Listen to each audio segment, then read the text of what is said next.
teema üle palvetasin, siis ikka ja uuesti tuli esile üks kutse.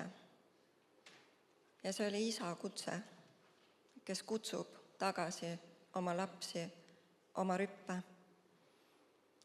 Meil on kogudusel palju häid eesmärke.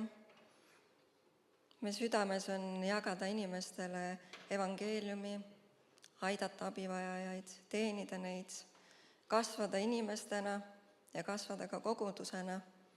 Ja see kõik on ju väga hea. Aga täna mulle tundub, et isa tahab meile öelda, et enne kui te edasi liigute, tulge kõigepealt tagasi minu juurde.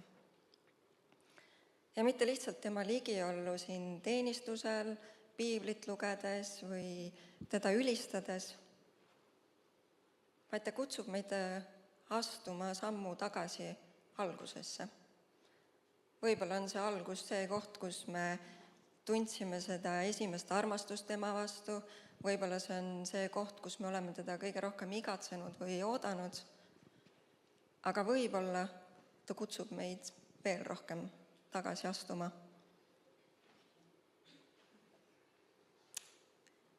Seda sel põhjusel, et seda jutlust ette valmistades tõi Püha Vaim mulle ikka ja uuesti silme ette Johannese proloogi.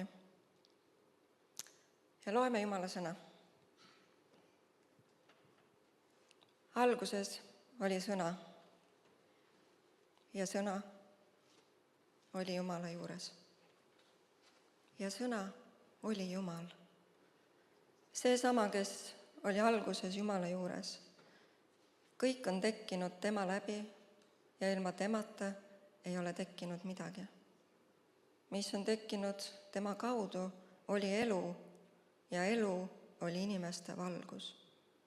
Ja valgus paistab pimeduses ja pimedus ei ole seda omaks võtnud.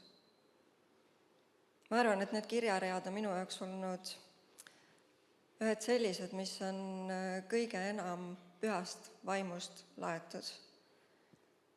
Sest need on niivõrd sügavad ja kohati tundub, et igast tähestki voolab välja Jumal ise. Nendest lausetest voolab välja elu, nendest lausetest voolab välja valgus. Võime küsida, et miks Johannes oma evangeeliumi just selliselt alustas. Miks ta tahtis minna tagasi sinna päris algusesse? Ta oleks võinud ju võtta selle loo, kus Maarja kohtus ingliga või Jeesuse sünnihetke või minna tagasi läbi suursugust sugupuud, nagu Matteus seda tegi. Kuid ei, ta läheb tagasi aega, enne aega.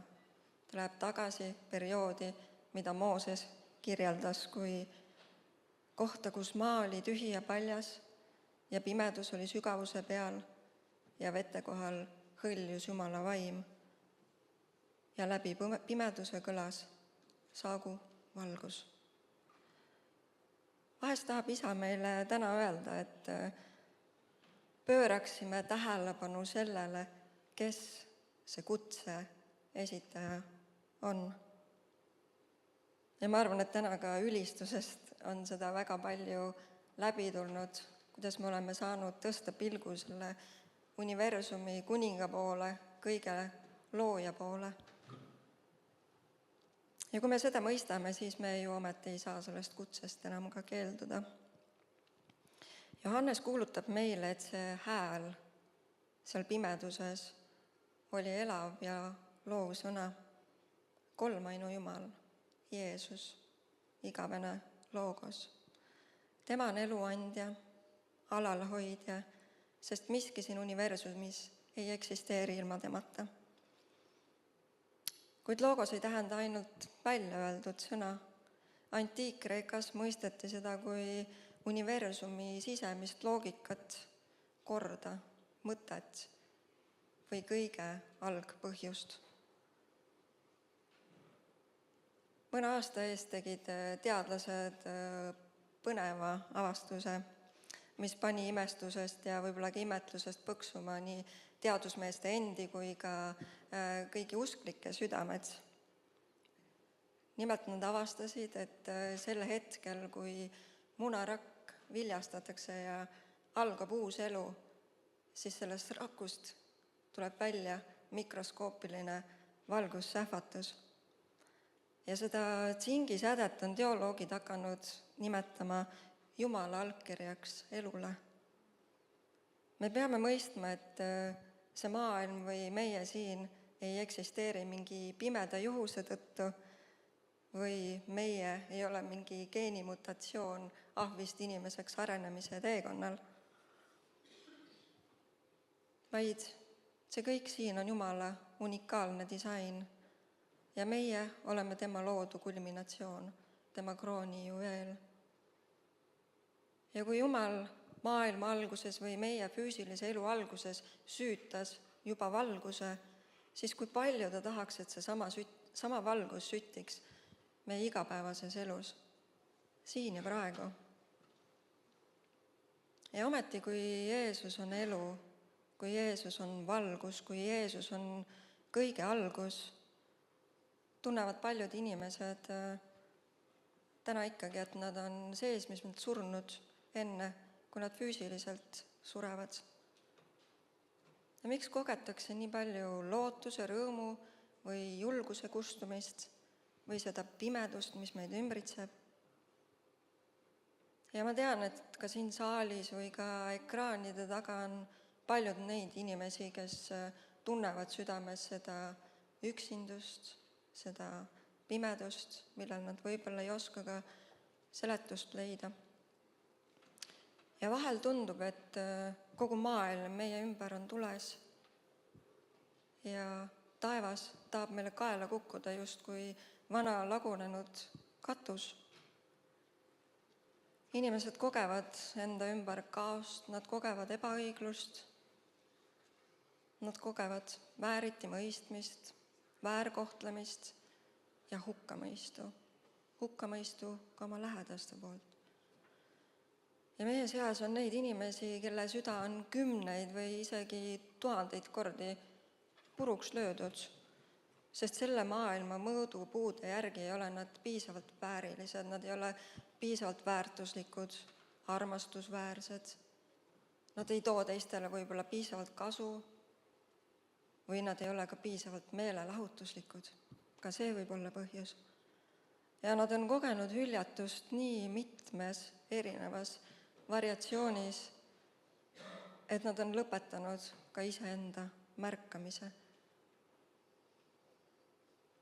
Sest nii on lihtsam. Ja see on tegelikult täiesti inimlik ellu jäämismehhanism. Ja need inimesed on ehitanud enda ümber nii kõva müüri, millest ei pääse mitte keegi enam sisse, teinekord ka Jumal mitte. Ja seda valu ja pimedust võib olla nende sees nii palju, et võib-olla nad jaksavad ainult küsida, et mille või kelle pärast ma täna üldse elan. Või Jumal, kus sa oled? Ja kui me mõtleme sellele, et kui tänane maailm küsib meilt, mis on meie elu eesmärk või eksisteerimise põhjus üldse, siis Johannes ütleb selle peale vaid ühe nime. Ja see on Jeesus.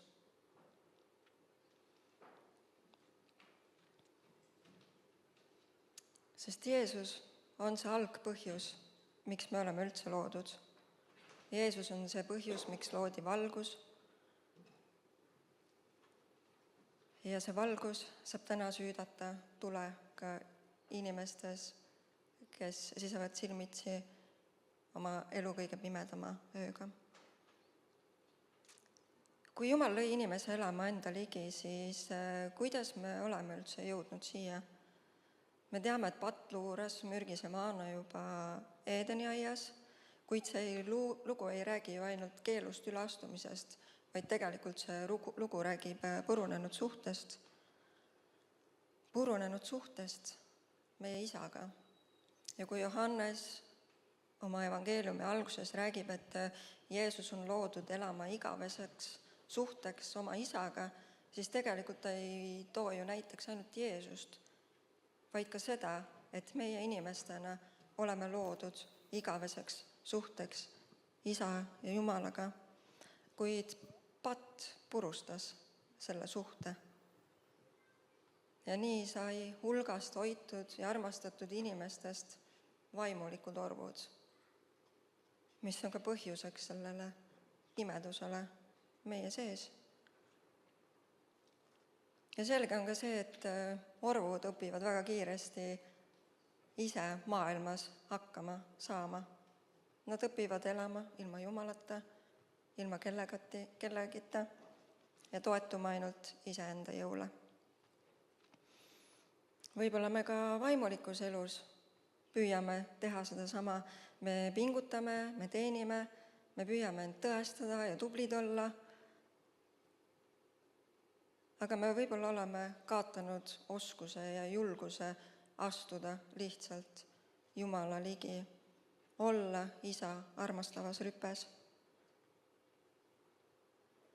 ja usaldada end täielikult tema hoolde. Me oleme sündinud selle jumaliku allkirjaga, mis ilmutas ennast valgussähvatusena ja me teame, et meie hing ei saa tegelikult kogeda rahu enne, kui me oleme joondunud Jeesuse järgi, kes on selle valguse looja ja kes on ise see valgus. Kuid kuidas me saame seda teha, kui miski püha ei saa astuda isa trooni ette, isa palge ette, rääkimata siis isale sülle pugemisest? Kuid Johannes kirjutab, ja sõna sai lihaks ja elas meie keskel. Ja kui me vaatleme seda salmi kreeka keeles, siis me näeme, et selle tähendus on, et Jumal tuli telkima meie keskele. Jumal tuli siia selleks, et elada meiega palgest palgesse. Me näeme, et see suveräänne, see suur Jumal, kõige looja, astus alla maa peale, et siit pimedusest üles leida oma lapsed. Ja täna püha vaimu läbi ei elada enam lihtsalt meie keskel laagris, nagu Moosese aegadel, vaid ta elab siin meie sees. Ja seeläbi on isa meile lähemal, kui ükski maine isa kunagi olla saaks. Ta on meile reaalselt kohal kui tervendaja, kui advokaat, nõuandja, trööstja ja rahutooja. Kui me vähegi talle selles rollis ruumi anname. Kuid me teame, et suhtest isaga eemaldumine ei toimunud ju tegelikult ainult Aadama ja Eevaga, et see võib toimuda siin meiega igapäevaselt. Ja ma olen seda isegi kogenud. Kui eelmisel sügisel ja talvel ma võisin kogeda Jumala ligiolu väga lähedalt. Ta kõnetas mind peaaegu igapäevaselt, õpetas mind, hoiatas mind ohtude eest, trööstis, kui mu hinges oli raskus või kurbus. Aga mida lähemale ta tuli, seda intensiivsemaks minu jaoks tema ligiolu muutus. Ja kui aasta alguses ma läbisin väga pöörase tempoga perioodi ja seda peamiselt just koolitööde tõttu, kus ma seisin silmitsi tohutute tähtaegadega ja projektidega, mis vajasid valmis saamist, siis ma pidin väga jälgima, et kuhu ma oma fookuse või energia suunad. Ja ma proovisin oma elust välja jätta kõik kõrvalised asjad. Ja selles rutus ma ei märganudki või ei pannud tähele, kui ma olin Jumalale ühel õhtul öelnud välja sõnad: Jumal, ma ei jaksa. Jumal, ma ei jaksa täna sinuga suhelda. Ma ehmusin selle peale ka ise. Sest see ei olnud ju tegelikult see, mida ma olin tahtnud. Ja ma tundsin, kuidas minu sisse puges süütunne, et ma olin seda öelnud. Minu sisse puges hirm, et ma olin seda öelnud, et äkki nüüd Jumal hülgab minu. Kuid mida see kogemus mulle tegelikult õpetas, oli see, et ükskõik kui valesti me ka ei toimi või ükskõik kui suurt süüd me enda sees ei kanna, siis tegelikult Isa ei hülga meid, vaid ta jääb meiega. Mida me teeme ise, on see, et meie pöörame selja, kuid mitte kunagi Jumal meile. Ja ma mäletan, kuidas ma ikka uuesti ja uuesti hüüdsin Jumala poole, et Jumal, ma ei lõpeta sinu otsimist enne, kui ma su taas leian. Sest ma tundsin, et mu elul ei ole ilma temata mõtet.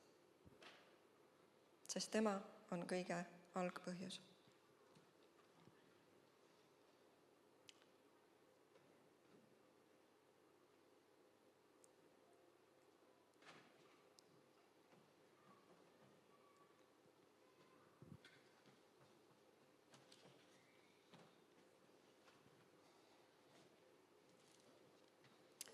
Ja see, mida ma veel sellest loost õppisin või mida õigemini Jumal ise tahtis mulle näidata, seda, kuidas ta päriselt oma lapsi armastab ja kuidas ta päriselt oma lapsi näeb.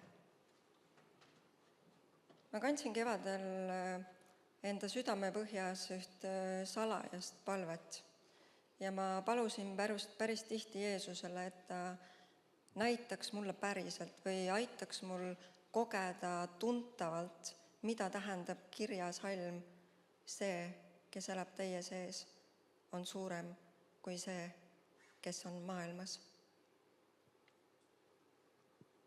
Ma igatsesin, et minus oleks julgust sel hetkel seista kõikide nende koljatite vastu, kes sel hetkel püüdsid mind maha tõmmata või mind Jumalast eemale kiskuda ja tehes seeläbi mu elu päris kibedaks.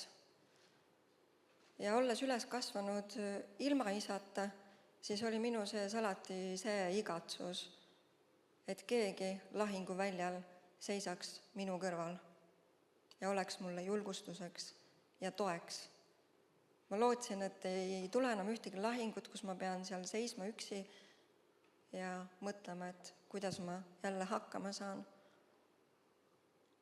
Ja kui ma ühel õhtul olin palvetanud selle sama teema üle, siis ma palusin, et püha vaim viiks mind piibliradadele ja näitaks mulle piiblist mõnda tegelast, kes illustreeriks kõige paremini seda minu igatsust, et näitaks kõige paremini seda tegelast, kelle elus Jumal on olnud suur. Ja juba järgmisel hetkel nägin ma vaimus seismas ennast rohelise aasa keskel ning ma silmasin eemal üht kaevu ja kaevu kõrval seismas või istumas üht meest. Ja ma jõudsin vaid mõelda, et Jumal, ega ometi Samaaria naine.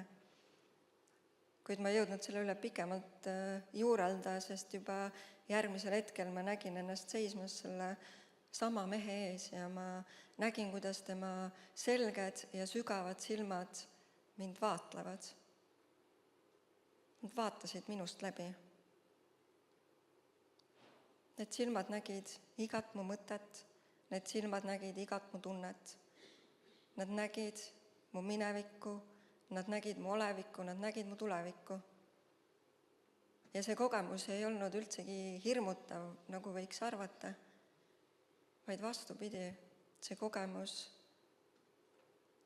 muutis minu sees midagi väga palju.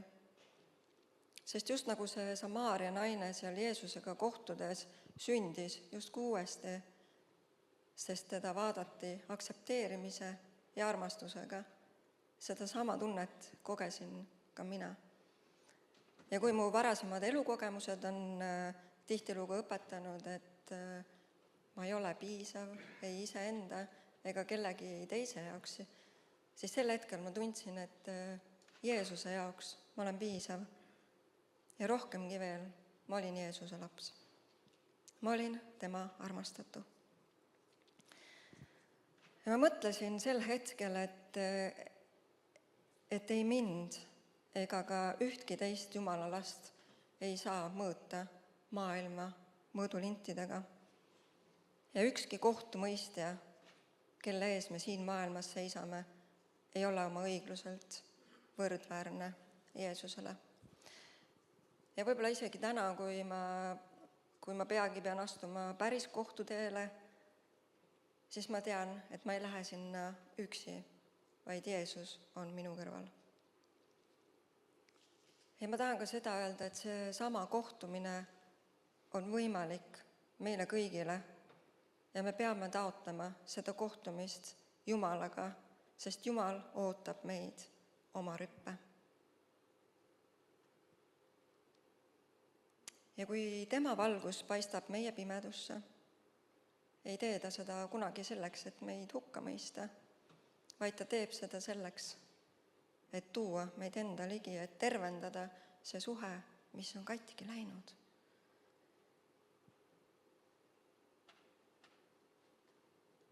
Kuid sellel teekonnal isa juurde on veel üks verstapost. Meie koosolemine isaga ei õpeta ju meile ainult seda, mida isa teeb, vaid ka seda, kes ta päriselt on. Johannes näitab teda väga suursugusena, vaat et kellele me ei julgekski aukartuses mitte kunagi läheneda. Kuid see ei pea nii olema. Lapsena me tahame sageli näha Jumalat oma kangelasena, see, kes meid päästab, kes meid tervendab, kes meid kaitseb, nii nagu ta on päästnud vangipõlvest või surmast oma lapsed Iisraelis. Ja seda mõistagi ta teeb. Aga mida enam me teda tundma õpime, seda enam me mõistame, et tema vägevuse taga on midagi veelgi suuremat. Ja see on tema alandlik süda. Mitte allaheitlik, nagu me inimkeel või meel tahaks seda sõna tavaliselt tõlgendada, vaid isa ennast salgav ja armastav süda. Kui me vaatame Jeesust, tema läbi on loodud kogu maailm ja ometi põlvitab ta oma jüngrite ette, et pesta tema jalgu, nende jalgu. Ja tol ajal oli see tegelikult kõige alandavam töö üldse. See oli töö, mida ei antud isegi juudi orjadele teha. Kuid universumi kuningas kummardas oma jüngrite ette ja pesi nende jalgu. Ja mitte ainult nende, kes teda armastasid, vaid ka selle jalgu, kes teda reetis. Sest selline on meie isa süda. Ja ta tuleb meie juurde ka siis, kui meie riided on määrdunud, süda on katki või me oleme koormatud muredega või meie eneseväärikus on tallatud porri. Ta ei jää kaugelt vaatama, vaid ta tuleb meie juurde, kummardub ja peseb meid puhtaks ka täna.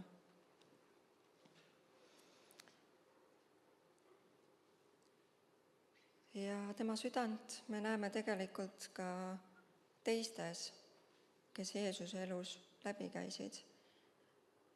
Teistes, kellest tavainimesed võib-olla mööda vaatasid. Olid need siis prostituudid, tölnerid, haiged. Need olid need inimesed, kellele maailm vaatas Jumal ülalt alla, kuid Jumala jaoks olid nad kõige kallimad. Ja ka kadunud poja loos me ju tegelikult näeme, et isa ei jäänud ukse taha ootama, vaid jooksis oma pojale vastu. Ja ma usun, et isa südame pärast ütleb ka prohvet Jesaja, et Jumalale meelepärane paast ei ole mitte see, mida me traditsioonidele tuginedes teeme, või see, kui palju me endale tuhka pähe raputame või kui palju me ennast kotiriietesse riietame, vaid isale meelepärane paast on see, kui me märkame ja hoolitseme nende eest, kes on haiged, kes on vaesed, kes on kodutud, sest nii teeb tema süda.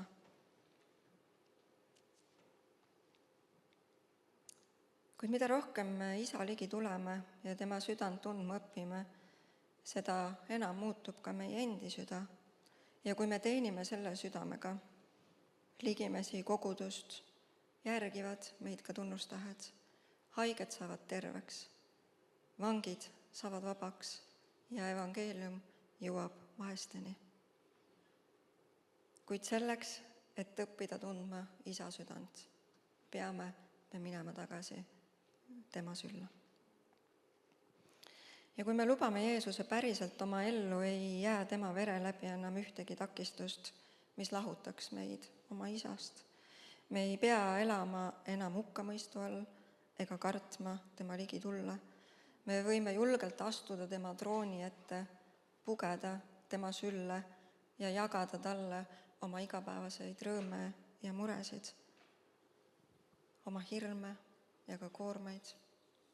Sest seesama isa on meid nõnda palju armastanud, et on andnud oma ainusündinud poja, et meil oleks elu ja seda ülirohkesti. Ja kui Jumal kutsub meid täna, kas siis isiklikult või kogudusena tagasi oma rüppe, siis ma usun, et tema kutse on selline, millest me ei tohiks keelduda. Ja ta justkui tahaks öelda, ärge kartke mind. Ärge jätke mind kuhugi kaugele, justkui istuksin pilvepiiril ja vaataksin teie elu kõrvalt. Ärge kutsuge mind oma ellu ainult siis, kui vajate abi oma plaanide täitumisel või unistuste täitumisel või ka vaimulike eesmärkide täitmisel. Jumal igatseb eelkõige seda, et me tunneksime teda, et me tunneksime tema südant. Sest Jumal on see, kes rajas maa, määras selle mõõdud, pani paika selle alussambad ja nurgakivi. Jumal on see, kes oli enne aegade algust ja tema sõnu ja tema sõna kannab seda maailma tänaseni. Ja ometi seesama isa kutsub lapsi endalegi. Jeesus tuli mitte ainult selleks, et meile patud andeks anda, vaid selleks, et meie suhe isaga saaks terveks. Ja võib-olla see, mida ta tahab meile täna öelda, on see, enne kui te hakkate liikuma ise või kogudusena, tulge minu juurde, mina annan teile armastuse ja mina annan teile need relvad, millega edasi liikuda ja võidelda. Aamen.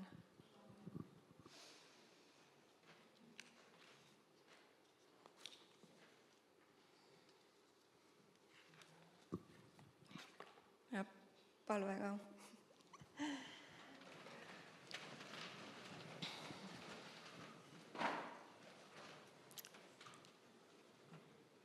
Kallis Jumal, me täname sind, et sa oled astunud alla oma kõrgelt troonilt.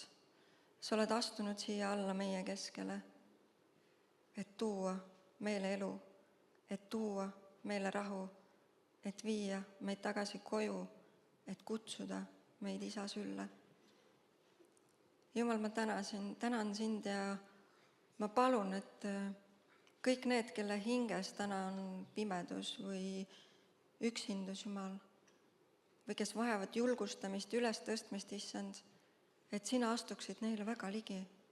Sina astuksid neile ligi ja valgustaksid neid, näitaksid neile ennast, näitaksid neile oma tõelist palet, sest kohtumine sinuga on ainus, mis tegelikult igat üht meist muudab. Ja Jumal, nii me palume ja nii me tahame, et me võiksime kõik oma kroonid, kõik oma tahtmised, kõik oma soovid panna sinu jalga ette maha.